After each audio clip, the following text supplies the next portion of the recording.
안녕하세요. 저는 이런 제목으로 발표를 하게 된 김종욱이라고 합니다. 소개 슬라이드인데요. 학교에서 공부한 것들이 엔지니어링, 사이언스, 뮤직 이런 거였고, NC소프트에서 2012년부터 지금까지 에리 개발실 플랫폼 팀에서 전문 연구요원으로 재직하고 있습니다. 다른 분들은 되게 화려한 경력을 써주셨는데, 저는 직장 경력은 이게 전부이고, 저 주소에서 저에 대한 뒷조사나 이 슬라이드를 확인하실 수 있습니다. 워드 클라우드가 한물 가긴 했지만 한번 만들어 봤어요. 저 발표에서 나오는 단어들로 그려봤는데 이 중에서 Functional Reactive Programming, FRP라고 하는 것이 제 발표의 주제가 되는 패러다임이고요. 그래서 발표는 뭐 라이브러리를 소개하고 뭐 API를 소개한다는 것보다 이 패러다임이 왜 생겼는지에 대해서 더 집중을 할 것 같습니다. 왼쪽에 있는 사진은 비트코인 마이너라는 USB예요. 이게 소비 전력이 0.5W인데 이게 웬만한 고성능 컴퓨터만큼의 속도로 비트코인을 캐낼 수가 있고요. 오른쪽에 있는 사진은 구글의 데이터 센터 사진입니다. 이 두 가지의 공통점이 있는데 한번 발표를 들으시면 생각나게 될 것 같아요.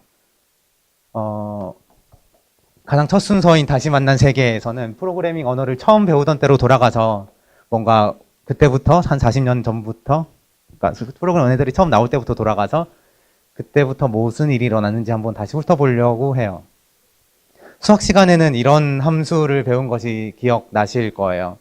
왼쪽에 있는 정의역에서 오른쪽에 있는 공역으로 화살표를 보내는 거였고 여기에는 시간 같은 개념이 들어가지는 않았죠. 근데 요즘 맨날 쓰는 함수는 이런 식으로 생겼어요. 시간에 따라서 컴퓨터가 명령어를 하나씩 읽어서 처리하는 그 시간의 개념이 왜 생겼냐가 이번 패러다임의 첫 원인이 됩니다. 수학 시간에 배운 함수들은 이렇게 F를 적용하고 G를 적용하는 식으로 합성함수로 만들 수가 있었죠. 합성함수를 기호로 뭐 동그라미로 표현하기도 했었고요. 프로그래밍에서는 이 합성함수를 X의 값이 이미 정해져 있는 상황에서 먼저 Y를 계산하고 그 다음에 Z를 계산하고 하나씩 이렇게 해야 했습니다. 만약에 수학 시간에 배웠던 걸로만 생각을 하면 이렇게 생각할 수도 있을 것 같아요. 저 회색 화살표를 따라서 데이터가 계속 흐르고 있고 F랑 G로 표시된 박스가 자기한테 들어오는 데이터를 알아서 표시하는 거죠. 그러면 거기에 A, B, C가 들어가면 알아서 기억, 니은, 디귿이 나오는 그런 합성함수가 만들어질 수 있었을 텐데 만약에 그렇게 하면은 그 두 박스를 하나로 묶어서 추성화하는 게 되게 당연하게 되겠죠. 마찬가지 방법으로 어떤 규모의 어떤 많은 네모들이 모여서 데이터를 보내면서 각자 독립적인 연산을 하는 것도 추성화를 하는 게 가능합니다. 사실상 이 네모 박스 안에 어떤 모든 데이터의 흐름이 포함이 될 수가 있어요. 그래서 이 두 가지의 사진이 그 네모 박스 안에 있는 데이터의 흐름으로 표시된다고 볼 수 있을 것 같습니다. 왼쪽에 있는 USB 마이너의 경우에는 전자회로를 통해서 신호가 흐르고 있고 오른쪽에서는 여러 서버들, 수많은 서버들 사이에서 데이터가 흐르고 있고요. 왜 우리는 데이터의 흐름으로 프로그램을 짜지 않고 컨트롤의 흐름으로 프로그램을 짰게 됐을까요? 이 슬라이드는 1973년이라고 적혀 있긴 하지만 작년에 발표가 있었던 The Future of Programming이라는 발표인데 여기서 이 아저씨가 1973년 기준으로 40년 후에 프로그래밍은 어떨까라고 예측을 하고 있습니다. 1973년에 나왔던 액터 모델은 아까 봤던 것처럼 저기 나와 있는 동그라미 하나하나가 독립적으로 메시지를 처리하는 거고요. 오른쪽에 있는 GPU처럼 생긴 그런 것도 일맥상통하는 독립적인 작은 프로세서와 그 사이에서 흐르는 데이터들로 이루어져 있죠. 그래서 데이터 플로우와 컨트롤 플로우의 싸움에서 데이터 플로우가 지고 말았습니다. 그 첫 번째 원인이라고 하면 역사적으로는 튜링 머신 때문이었을 거예요. 저기 이상한 기계로 나와 있는 튜링 머신이 테이프에 있는 명령어들을 순차적으로 하나씩 진행을 하게 되고 그 튜링 머신 자체가 컨트롤이라고 볼 수도 있을 텐데 좀 더 직접적인 원인은 어떤 한 회사에 있었습니다. 그 회사 상표가 이렇게 생겼고요. 그 회사에서 70년대 초반부터 쭉 만들어낸 CPU를 보면 이런 식으로 쭉 트랜지스터의 수는 올라가고 있지만 대략 한 10년 전부터 성능이나 클럭 스피드가 멈춰있죠. 물리적인 한계 때문인 것도 여러분들이 다 아실 텐데요. 그래서 프로세서 하나로 하는 것들은 좀 이제 한계에 도달하게 되었습니다. 프로세서 하나의 성능은 80년에는 빠르게 발전하고 있었지만 지금은 한계에 도달했고, 컴파일러의 성능과 효율은 컴파일러 당시에는 명령형 언어들만을 효율적으로 컴파일할 수 있었지만 지금은 복잡한 패러다임을 사용한 언어도 감동적으로 처리를 할 수 있고요. 병렬 분산 프로그래밍에 대한 이론과 실무적 지식 같은 것도 당시에는 아무도 모르는 상황이었지만 지금은 여러 도구가 나와 있고 여러 교육 과정이 나와 있는 상황이고요. 병렬 컴퓨터 한 대도 비싸던 와중에 병렬 컴퓨터를 구입할 수 없었던 시절이지만 지금은 핸드폰에도 코어 8개가 들어있는 이상한 세상이죠. 그래서 지금은 다시 데이터 플로우에 눈을 돌릴 시간입니다. 데이터 플로우의 프로그래밍의 일종이라고 할 수 있는 그 카테고리 안에 들어가 있는 리액티브 프로그래밍에 대해서 얘기해 보려고 해요. 아주 간단한 코드로서 A에 3을 넣고 B에 4를 넣고 C는 A 더하기 B라고 하면 C는 7이 되겠죠. 그 다음에 A는 4를 넣고 B에 5를 넣으면 C의 값은 우리는 당연히 7이 출력될 것이라고 알고 있습니다. 하지만 얘는 다르죠. 3, 4는 처음엔 C에서 7이 뜨지만 3, 4를 수정하는 순간 C의 값은 알아서 바뀌게 됩니다. 이거는 엑셀이 데이터 플로우 프로그래밍이라는 패러다임에 기반해서 각 셀이 독립적인 프로세서가 되고 그것을 사이에서 데이터가 흐르고 있기 때문이에요. 그러니까 C는 A 더하기 B라고 하면 단순히 컨트롤이 명령어를 읽어서 결과값을 얻어낸 게 아니라 A와 B에서 데이터가 흘러 들어와서 더하기라는 프로세서를 통해서 C로 데이터가 흐른다. 이 그림 자체를 명시적으로 표현하는 프로그래밍 언어가 필요할 것 같습니다. 다시 말해 리액티브 프로그래밍의 핵심은 독립적인 여러 개의 작업 단위와 그 사이에서 흐르는 데이터의 흐름입니다. 생각해보면은 컴퓨터의 처리 방식이 상당히 특별한 편에 속하고 우리 주변에는 이런 식으로 일어나는 일들이 정말 많은데요. 가장 작은 규모에서는 이게 전가상기라고 부르는 회로인데 왼쪽에서 오른쪽으로 데이터가 흐르고 있고 여기 나와 있는 게이트들은 각자 독립적으로 연산을 수행하죠. 좀 더 커지면 밴드에서 사용하는 믹서 같은 거예요. 전자악기에서 나오는 신호들을 이펙터 같은 걸로 변환시키고 믹서로 서로 조합해서 스피커 내지 음향 시스템으로 출력을 하는, 이것도 모든 게 동시에 일어나고 누군가 하나가 명령어를 읽고 그런 현상이 일어나지 않죠. 더 커져서 회사에서 일어나는 일을 생각해도 마찬가지입니다. 회사 직원들은 각자 독립적인 뇌를 가지고 일을 하고 그들 사이에서 조직도를 통해서 메시지를 전하고 업무를 전달하는 구조이죠. 그래서 이런 패러다임이 완전히 달라졌는데 우리 컴퓨터는 아시다시피 컴퓨터 프로그래밍 언어는 절차적인 방식에 치중이 되어 있으니까 이 패러다임을 어떻게 움직여야 할지를 생각을 해야 되는데요. 위키피디아에 프로그래밍 패러다임이라고 검색하면 오른쪽에 다양한 쓸데없는 패러다임들이 나오는데 그거를 네모로 한번 그려봤어요. 그 중에 가장 원초적인 것은 명령형이었죠. 기계가 명령을 하나씩 읽어들여서 실행하던 것. 근데 이걸로는 고수분들도 계시지만 일반적인 저 같은 사람으로서는 프로그래밍 하기가 너무 어려운 나머지 프로그래밍 언어가 생기게 됩니다. C 언어 같은 경우에는 프로시저 단위로 실행을 구분하고 단위를 짓고 또 스트럭트와 if문, for문 같은 블록들로 코드의 재사용을 어느 정도 가능하게 했습니다. 하지만 7, 80년대 때 교과서에서 배우는 소프트웨어 위기가 찾아오게 되고 좀 더 재사용성이 높은 소프트웨어를 만들기 위해 객체지향 프로그래밍 언어가 생기기 시작했죠. 클래스를 만들고 필요하면 리플렉션이나 템플릿, 제네릭 같은 문법을 쓸 수 있는 상황이 되었습니다. 하지만 이 정도가 우리 업계에서 아니면 실무적으로 쓰이는 패러다임의 현 상황인 것 같아요. 그런데 여기까지는 프로세서가 하나라고 가정한 상황에서 만들어진 언어였고 그래서 멀티 프로세서나 분산 시스템을 구현하는 난이도가 엄청나게 올라갔죠. 이 정도로는. 그래서 프로그래밍 언어나 라이브러리 차원에서 이 오른쪽에 있는 패러다임들을 지원하는 것이 더 이로울 것 같습니다. 즉, 싱글 프로세서라고 가정되어 있는 명령형 방식의 언어를 그러니까 프로그래밍 패러다임을 최대한 피하면서, 왜냐면은 프로세서가 엄청나게 많아질 테니까 그 명령을 하나하나 신경 쓰다 보면 너무 프로그램이 깨지기 쉽고 위태로워지니까요. 대신에 오른쪽으로 옮겨서 데이터 플로우에 기반해서 선언적으로 선언된 그 데이터의 흐름이고, 그 사이에서 함수형 언어나 함수들을 사용하면서 데이터들이 서로 변환되어서 흐르게 되고, 그것이 동시에 흐르게 되는 그런 패러다임이 필요합니다. 즉 명령형이었던 것들이 선언적으로 바뀌고 순차적이었던 것들이 동시적으로 바뀌는 거죠. 요즘 외국 커뮤니티에서 돌아다니는 것 중에 리액티브 매니페스토라는 선언문이 있어요. 이 선언문은 어떻게 보면 당연한 4가지 가치를 표방을 하고 있는데요. 이벤트 드리븐이란 말은 언제 어디서든 발생할 수 있는 이벤트에 빠르게 응답하는 것을 뜻합니다. 그리고 스케일러블이라는 말은 접속이 1000개이든 10,000개이든 부하에 적절히 반응할 수 있고, 그 다음에 레질리언트라는 말은 어떤 실패가 일어나더라도 컴퓨터가 죽거나 소프트웨어가 비정상 종료하거나 하더라도 그것이 비상 상황이 아닌 언제든지 일어날 수 있는 상황으로 취급을 하고, 그 3가지가 합쳐져서 사용자에게 반응성도 빨라지는 거죠.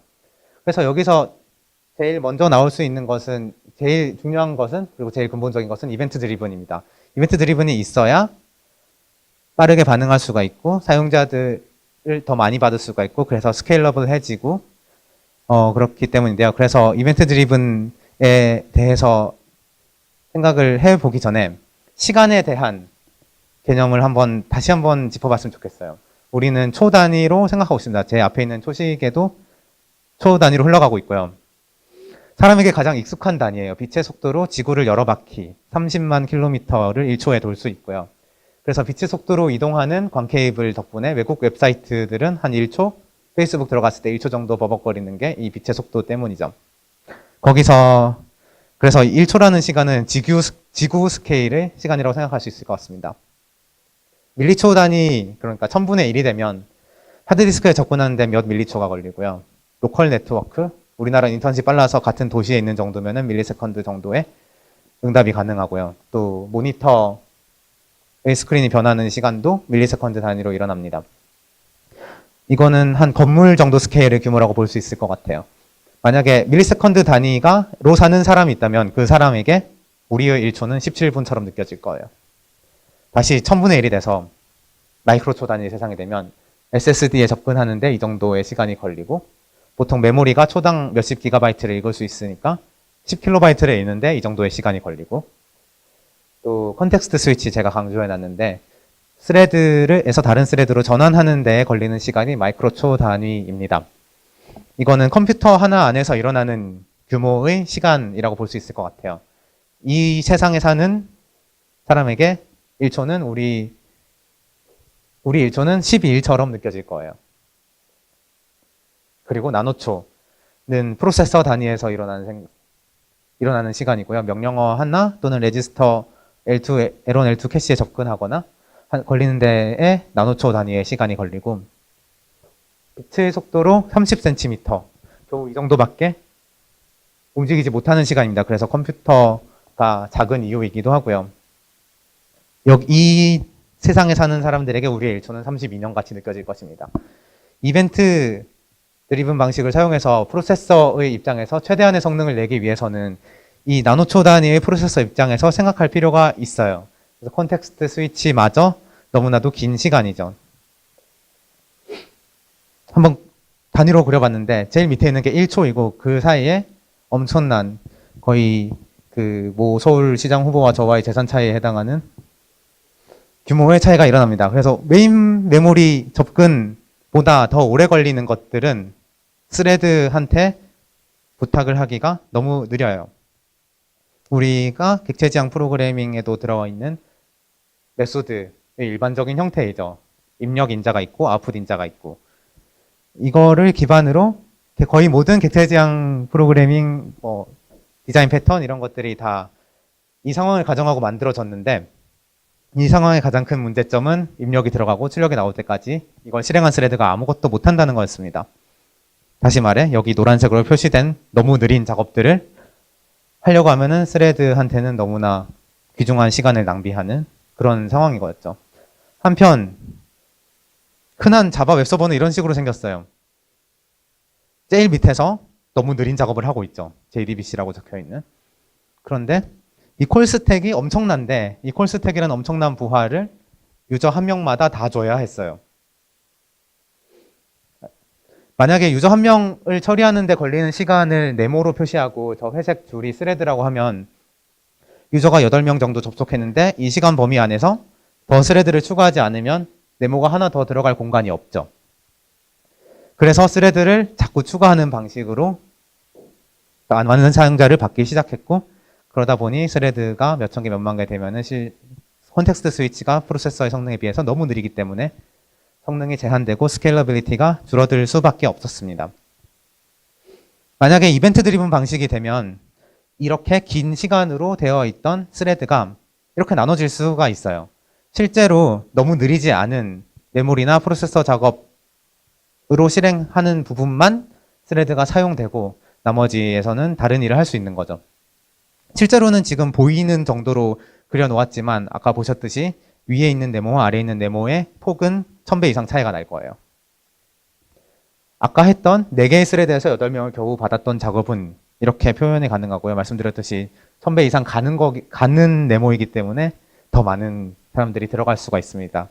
흔히 말하는 싱글 스레드 기반의 프레임워크라고 하는 노드.js라든지 버트X 이런 것들이 다 이런 거를 목표로 하고 있고요.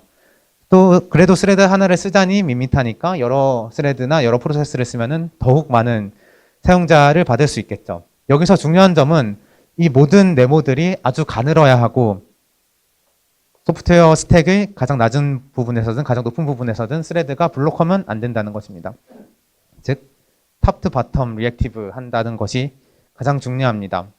그렇게 하기 위해서는 운영체제 차원의 이벤트 지원이 필요합니다. 여기서는 윈도우즈에서 제일 빨랐는데요. 여기 계시는 서버 개발자분들이 아주 고수이실 IOCP가 윈도우즈에서 제일 먼저 나왔고 이에 질세라 BSD 진영과 리눅스 진영에서도 그에 상응하는 이벤트 기반 주로 네트워크에 치중하는 하지만 네트워크와 IO에 모두 사용할 수 있는 그런 이벤트 지원이 시작되었고요. 운영체제만으로는 어렵다 보니 크로스 플랫폼한 이벤트 라이브러리들도 등장하기 시작했습니다. 파이썬이나 자바가 네이티브 프로그램 언어보다 훨씬 느리긴 하지만 아까 보셨듯이 프로세서에서 10배 정도 느려지는 것은 스레드에서 1000배 느려지는 것보다 훨씬 효율적이기 때문에 파이썬이나 자바로도 더 빠른 프로그램, 더 스케일러블한 서버를 만드는 게 가능해졌고요. 네이티브 라이브러리들도 잇따라 나오기 시작했어요. 립이벤트, 립유비라고 부르는 것들이 그런 것들이고 그 라이브러리들에 기반해서 자바스크립트를 서버 사이드에서 쓰는 노드.js나 아까 보셨던 엔터프라이즈급의 자바 콜스택, 엄청난 콜스택에서 8P에서 이벤트 기반으로 리액티브하게 만들 수 있는 프레임워크인 버트.x 같은 것들이 나오기 시작했습니다. 그런데 이 두 가지 프레임워크는 치명적인 뻘짓을 하게 되는데요. 콜백을 다음 인자로 넣은 것입니다. 콜백을 다음 인자로 넣으면 스레드의 진행과 무관하게 함수를 넘겨서 에러가 있으면 에러를 핸들링하고 결과값이 나오면 결과값을 핸들링할 수가 있죠. 여기까지는 아름다워 보이는데 뭔가 연산이 한 3단계만 넘어가면 이렇게 돼요. 이게 태스크 1, 2, 3을 차례대로 하는 비동기 코드인데 노드.js를 처음 배울 때 가장 먼저 주하이마에 빠지는 부분이 이 콜백 지옥입니다. 이거를 어떻게든 해결할 수 있는 방법들이 고안되고 있고 어떻게 구조를 잘 짠다든지 코드 변환을 통해서 컴파일러가 들어가기 전에 뭔가를 해준다든지 하는 게 있지만 근본적으로 프레임워크 API가 그렇게 생겼으니 뭔가 근본적인 해결책이라고 할 수 없을 것 같아요.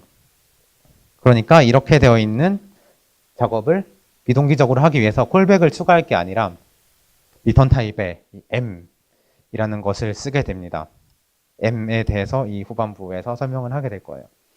즉 인풋에서 아웃풋으로 가는 함수가 아니라 인풋에서 M 아웃풋으로 가게 되는 걸 만드는 게 펑셔널 리액티브 프로그래밍의 핵심입니다.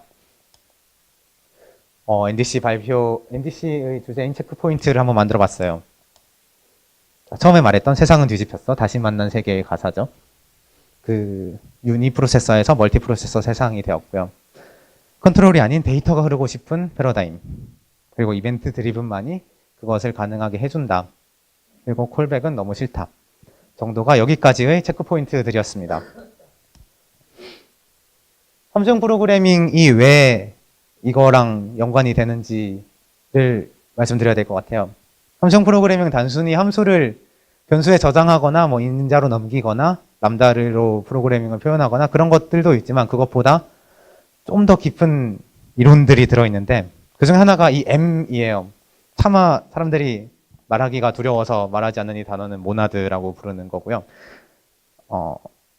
막 이걸 찾았다 보면은 막 무시무시한 하스켈 코드가 나온다든지 이상한 수식이 나온다든지 해서 이해를 포기하게 하는 것인데 제가 한번 그림으로 얘기해 볼게요. 어떤 값이 있으면 그 값에 껍데기를 씌우는 게 모나드입니다. 이 경우에는 포장지 안에 넣음으로써 이 값과 컨텍스트 문맥을 표현할 수가 있었어요.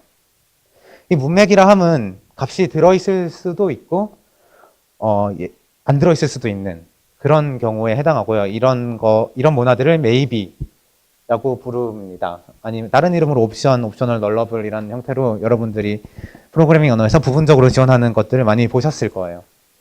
만약에 2라는 값에 더하기 3이라는 함수를 실행해서 5를 만드는 게 있었다면 이 모나드에는 바로 더하기 3을 하면은 타입이 달라서 힘들죠. 그래서 맵이라는 연산을 사용하면 어떤 모나드이든 간에 안에 들어있는 걸 꺼내서 더하기 3을 한 다음에 다시 포장지를 입혀주는 이런 작업이 일어납니다. 안에 들어있는 걸 꺼내서 연산을 수행하고 포장지를 입혀주는 것. 만약에 예외적인 경우 아니면 의도한 경우에 값이 들어있지 않은 경우에는 적용할 함수가 없으니까 아무것도 하지 않겠죠. 그래서 맵 더하기 3이라고 하면은 아까 그냥 값에 더하기 3을 했던 것처럼 모나드에서 모나드로 가는 연산을 수행하는 것이 가능합니다. 아까 보셨던 데이터의 흐름이죠. 이것들을 맵으로 표현하면 이런 식으로 할 수 있을 것 같아요. 더하기 3이나 더하기 4 같은 함수를 블록으로 만들고 그 사이에 회색 화살표로 표현했던 부분에서 모나드가 흐르고 그렇게 함으로써 연산이 진행되는 거죠.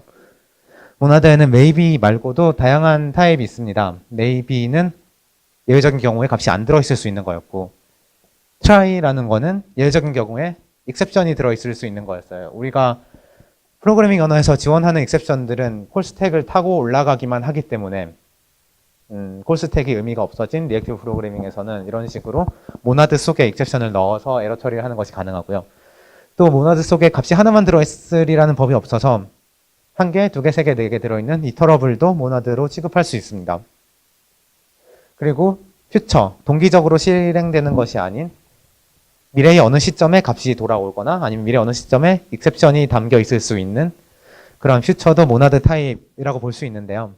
사실상 우리가 제네릭 또는 템플릿 문법을 사용해서 표현하는 거의 모든 것들을 모나드라고 생각할 수 있을 것 같습니다.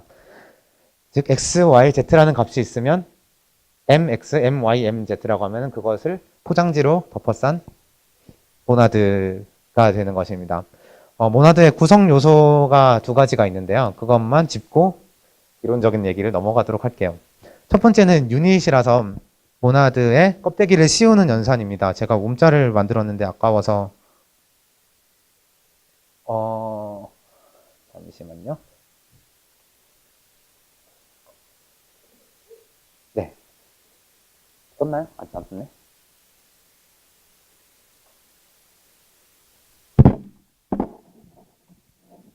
이거 유닛이에요. x에다가 껍데기를 씌우는 그럼 유닛 x가 됩니다. 참 쉽죠? 그 다음은 f입니다. f는 아까 x에서 y로 가는 대신에 my로 간다고 했었는데요. 영상으로 한번 볼게요. x가 값이 있었으면 y로 가기는 가는데 껍데기도 씌우면서 가는 게 f예요. 이 연산을 이게 동시에 일어난다는 것을 잘 한번 기억하기 위해서 한 번 더 보겠습니다. x가 있는데 껍데기가 씌워지면서 y로 변하는 거예요. 참 쉽죠?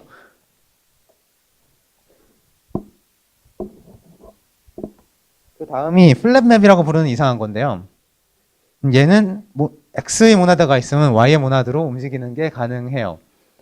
아까 F가 X에다가 무슨 짓을 했는지 기억이 나신다면 X의 모나드가 있으면 껍데기를 벗기고 아까 했던 Y로 바뀌면서 껍데기를 씌워지는 거.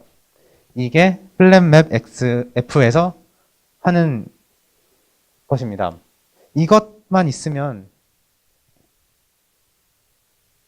마우스가 안 먹네. 네. 이거 두 개만 있으면 모나드의 성립 요건이 되고요. 뭐 기타 등등 이상한 법칙들이 있긴 한데 그거는 중요하지 않은 것 같습니다. 언어에 따라서 유닛을 리턴이나 저스트라고 부르는 것도 있고, 뭐 플랫맵 대신에 맵, 매니, 바인드, then compose 아니면 꺽쇠꺽쇠 이꼴로 쓰는 것도 있습니다. 어쨌든 이름은 중요하지 않지만 이 두 가지 개념만 있으면 여러분은 모나드를 이해하신 거고요. 코드로 아까 데이터 흐름을 적어보면 이래요. 2에다가 껍데기 씌운 A라는 값이 있으면 거기다가 X에다가 더하기 3을 해서 껍데기를 씌워주는 아까 F에서 두 번 봤던 그거죠. 그 함수를 플랫맵 시키면 5에다가 껍데기가 씌워진 모양이 되고 더하기 4를 해서 껍데기를 씌운 함수를 다시 플랫맵 시키면 9에다가 껍데기를 씌운 우리가 원하는 결과가 되는 거죠. 이런 식으로 플랫맵과 유닛을 사용하면 모나드에 씌워진 형태로 데이터들이 흐르는 것이 가능해집니다.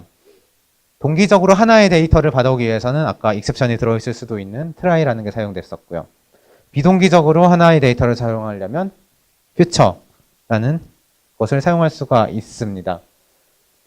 여러 개의 데이터가 들어있으려면 친숙한 이터러블 또는 이니머러블 같은 모나드를 사용할 수가 있고요. 그럼 여러 개의 다수의 데이터가 나오려면 어떻게 해야 될까요?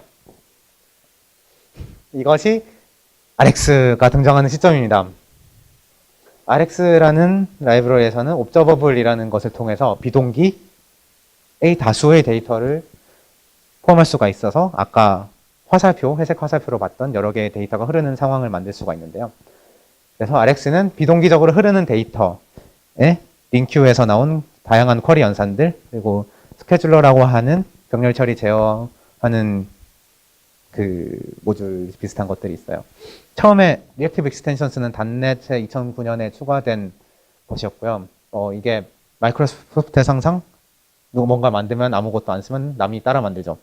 RX 자바라는 것을 넷플릭스에서 마음에 들어서 만들게 되었고요. 다양한 언어 포팅이 존재해서 사실상 실무에서 사용되는 거의 모든 언어에서 사용을 할 수 있습니다. 옵저버블이 리액티브 스트리밍이라고 했는데 화살표 따라서 데이터를 동그라미로 표현하면은 빨주노트 파남보가 하나씩 오고 정상적으로 끝나거나 그게 첫째 줄이고 둘째 줄에서 오다가 비정상적으로 끝나거나 아니면 데이터가 안 오다가 끝날 수도 있고 안 오다가 비정상적으로 끝날 수도 있고 영원히 안 끝날 수도 있습니다. 영원히 안 끝나는 데이터의 흐름 같은 경우에는 이런 식으로 할 수도 있고요.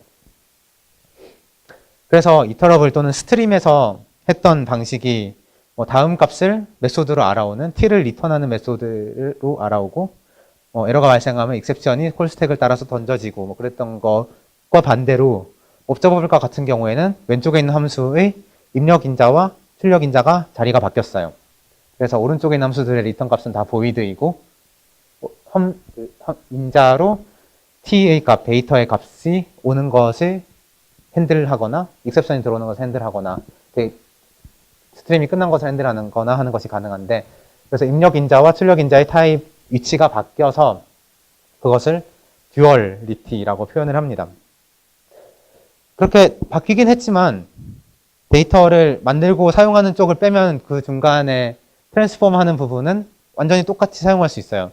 로컬 메모리에서 읽는 것 같은 경우에는 이터러블을 통해서 바로 읽을 수 있겠죠, 동기적으로. 그래서 처음 10개를 빼고 그 다음 5개를 취한 다음에 그 5개에다가 뭔가를 붙이고 출력하는 것을 이터러블로 했다면 오른쪽에 observable을 리턴하는 함수 getData from network 그래서 네트워크로 오래 걸리는 작업이라도 그 네트워크에서 오는 데이터 10개를 스킵하고 그 다음 5개를 가져서 뭔가 더한 다음에 출력하는 그 연산은 왼쪽과 오른쪽이 완전히 똑같아서 링큐 오퍼레이터들에 익숙하기만 하다면 비동기적인 프로그래밍에도 불구하고 콜백 지역 없이 그리고 에러 핸들링을 위해서 엄청난 일을 할 필요가 없이 이렇게 간단하게 표현이 가능해집니다. 몇 가지 오퍼레이터들을 그림으로 소개해 드리려고 해요. 그러니까 input이라는 옵저버블이 있어서 이 스트림으로 표현하려면 맵 연산을 할 수가 있겠죠. x에서 x 더하기 3으로 보내는 거, y에서 y 더하기 4로 보내는 거. 이것을 같은 동기적으로 일어난 작업이고 더하기 3 더하기 4처럼 빠른 작업은 이렇게 하는 것이 유리했고요. 만약에 이 더하기 3 더하기 4 같은 작업이 단순한 덧셈이 아니라 뭐 미국에 있는 서버에서 해와야 되는 쿼리 같은 경우에는 플랫맵으로 표현할 수가 있습니다. 이렇게 하면은 이렇게 화살표를 따라서 흐르는 데이터 연산들을 비동기적으로 이벤트 드리븐 방식으로 실행될 수 있도록 하면서도 아까 동기적으로 실행했던 것과 분량상 차이가 나지 않는 상황이 만들어지고요. 두 개의 스트림을 합치는 경우에는 여러 오퍼레이터 중에 하나인 zip이라는 A를 쓸 수가 있습니다. 만약에 콜백 방식에서 얘를 했다고 생각을 해보세요. 그러면은 둘 중에 뭐가 먼저 끝날지 모르니까 그게 끝났을지 안 끝난지 저장하는 변수를 두고 그 변수의 동기화를 하고 뭐 그런 삽질 코드가 들어가는데 이거보다 간단할 수가 없겠죠.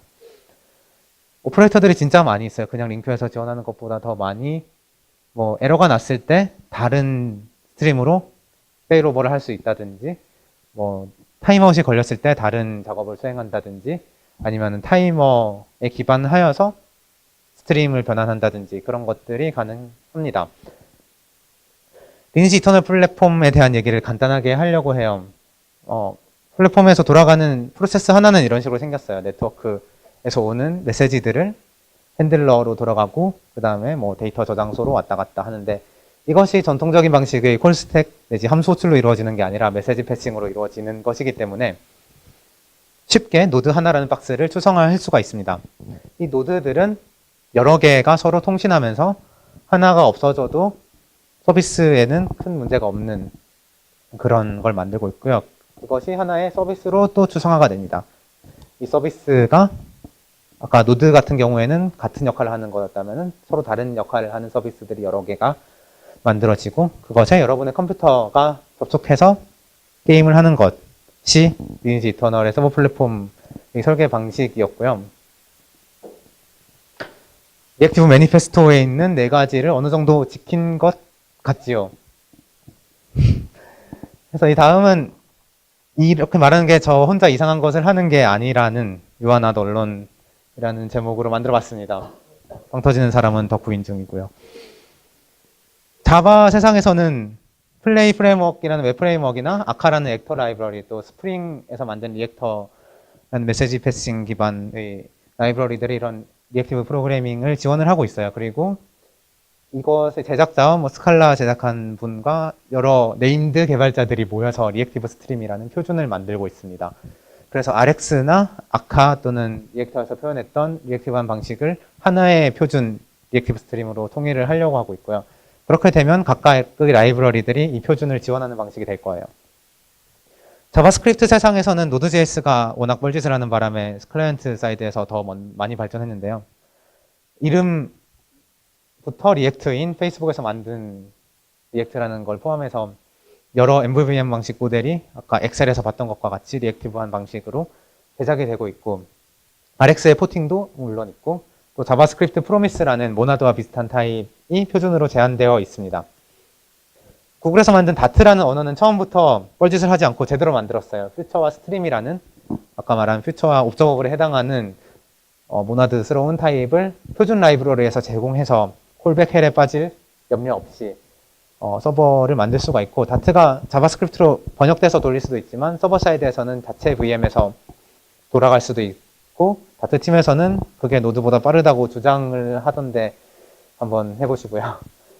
엘름이라는 웹 기반 펑셔널 리액티브 언어가 있는데 얘는 이 언어로 작성하면 CSS와 자바스크립트와 HTML로 변환이 되는 건데 이 사이트에 가시면 한 사람이 만들고 있는 거긴 한데 슈퍼마리오 같은 게임을 엄청 선언적으로 쉽게 만드는 것을 확인할 수가 있습니다. 3D 프로그램도 만들기도 하고요. 하둡에서 돌아가는 아파치 피그라는 언어도 데이터 플로우에 기반한 언어이기도 합니다. 리액트 2014라는 컨퍼런스가 런던에서 얼마 전에 있었는데 여기 컨퍼런스 영상이 모두 공개되어 있고 제가 이 40분의 시간 동안 미처 말하지 못한 이야기들을 여기서 보실 수 있을 것 같아요. 그리고 마지막으로 콜세라에는 이것을 위한 수업이 두 개가 지금 준비가 되어 있습니다. 함수형 프로그래밍과 리액티브 프로그래밍을 해보시려면 여기 숙제를 하다 보면 저도 그렇게 해서 많이 익숙해지게 되었고 실무에도 적용을 하게 되었습니다. 이 정도가 펑셔널 리액티브 프로그래밍의 미래 내지 비전이라고 볼 수 있을 것 같고요. 얘는 NDC 쪽에서 템플릿을 줘가지고 저희 리니지 이터널 플랫폼 팀에서 채용을 하고 있습니다. 함께 일하고 싶으신 분은 kr.ncsoft.com에 가셔서 채용 공고를 확인해 주시면 감사하겠습니다. 이상입니다.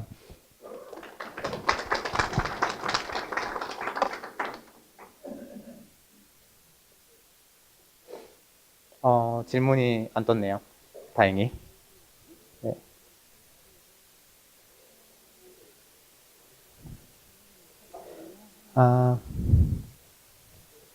네, 디버깅에 대해서 질문해 주신 분이 있는데, 디버깅은 기존의 개념과 큰 차이가 있을 텐데 어떤 것이 있는지 간단 예를 설명 부탁드린다고 하셨습니다. 디버깅이 사실 생각해보면 지난 20, 30년간 발전된 콜스택과 브레이크 포인트를 이용한 디버깅과 각종 도구들이 나와 있는데, 리액티브 방식에서는 콜스택이란 게 없이 이벤트 룹에서 바로 실행되는 거다 보니까 그런 아주 발전되고 성숙한 툴을 사용할 수 없어서 그게 단점인 건 사실입니다. 하지만 아까 보셨던 데이터 흐름을 기반으로 비주얼라이즈를 한다든지 타임 시리즈 데이터베이스에 그것을 기록을 남겨서 대량으로 분석한다든지 하는 게 가능해질 것 같고요. 어차피 멀티 프로세서 세상에서는 브레이크 포인트 하나 잡는다고 해결될 문제들이 많지 않아서 어쩔 수 없는 변화라고 생각을 합니다. IO 작업보다 CPU 인센티브한 작업의 경우에도 이런 방법론이 효과가 있을까요? 라고 물어보신 분이 있는데 규모에 따라서 다를 것 같아요. 제 생각에는 아까 보셨던 비트코인 마이너는 전형적인 CPU 인텐시브 작업이기도 하지요. 그런데 병렬로 했을 때 효과가 있을 것 같고요. CAS를 사용해서 스레드 점유를 확인한다고 하셨는데 TLS로 스레드 생성 시 인덱스를 부여해서 확인하는 것 외에도 점유 확인 방법이 있는지 궁금합니다. 제가 용어를 몰라서 그런데 혹시 질문해 주신 분 계신가요? CLS와 TLS가 넘어가도록 하겠습니다. 죄송해요. C 노드박스 1, 2, DB 순서대로 데이터가 흐를 때 C에서 먼저 출발한 데이터가 DB에 더 늦게 도착하는 경우는 없나요? 라고 하셨는데 리액티브 스트림 방식상 순서가 막 UDP처럼 바뀌지는 않는데 그래도 시간 순서대로 생각하는 것에서 탈피해서 데이터의 흐름을 기반으로 생각을 하면은 이런 시간 순서를 고민하는 것을 벗어나려고 하는 것이다 보니까 그런 게 유리할 것 같고요. 파이썬 쪽 라이브러리나 프레임워크, RX 파이썬 포팅이 있는 거는 GitHub에서 확인했고요. 리액티브 익스텐션스라는 마이크로소프트에서 운영하는 코드플렉스 사이트나 GitHub 페이지에 가면은 소스를 볼 수는 있는데 그게 포팅이다 보니까 좀 성숙하지는 않은 것 같아요. 그래서 파이썬은 제가 잘 모르기도 하는 분야라서 잘 모르겠습니다. 여기까지였고 김종욱 찾기라고 해주신 분이 있었는데 김종욱 찾으셨네요. 또 직접 말씀해 주실 분도 계신가요? 네. 네. 예.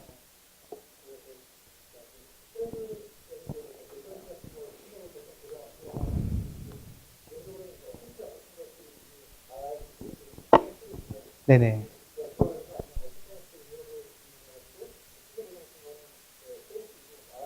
예. 예. 알겠습니다. 문법 휴가들이 되게 많이 나와 있어요. 이거는 하나의 비동기 프로그래밍을 표현하는 방식이었고 스트림으로 표현할 수 있기 때문에 뭐 장점과 단점이 생기는 거였는데 스칼라나 C샵 언어에 있는 어싱크 어웨이트라는 키워드 같은 경우에는 컴파일러가 그것을 이런 데이터 흐름 방식으로 변환을 해주는 거였고요. 모나드 타입을 지원하는 언어 중에는 for comprehension 같이 뭔가 플랫맵 같은 약간 인지적으로 비용이 드는 계산 대신에 폼은 쓰는 것처럼 계산을 할 수 있게 해주는 그런 문법도 있기도 하고요. 제 생각에는 코르틴이나 다른 접근법들도 같은 문제를 해결하기 위한 방법이라고 봅니다. 추가적인 질문 없으시면 여기서 마무리하고 다들 밥을 먹으러 가는 걸로. 감사합니다, 여러분. 네, 이상으로 발표를 마치도록 하겠습니다.